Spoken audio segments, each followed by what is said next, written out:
যেহেতু এত শর্টের ভিত্তে বাচ্চারা নিউজ হয়ে গেছে, সেহেতু হ্যাঁ হয়তো বা হ্যাঁ কারোর এরাই জড়িত কেউ থাকতে পারে, হয়তো বা এটা তো সঠিক সন্ধান করে সরকারে হয়তো বা এটা বাহির করে লাগবে ইনশাল্লাহ।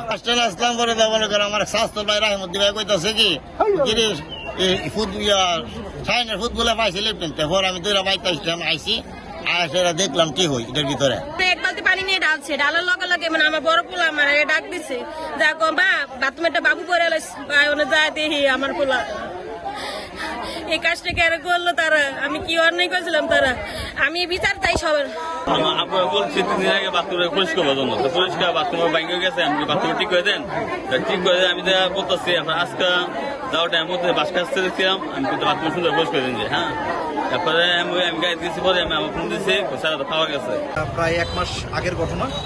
এই বাচ্চাটাকে যখন পাওয়া যাচ্ছিল না, তখন ওনারা একটা নিখোঁজ ডায়েরি করে। আমরা এটা নিয়ে এই ঘটনাস্থল পরিদর্শন করেছি অনেকবার, আমরা এটা নিয়ে কাজ করেছিলাম, আমরা এটা নিয়ে কাজ করছি এবং হোপফুলি খুব দ্রুতই এটার আমরা একটা সমাধানে পৌঁছে যেতে পারবো যে এটার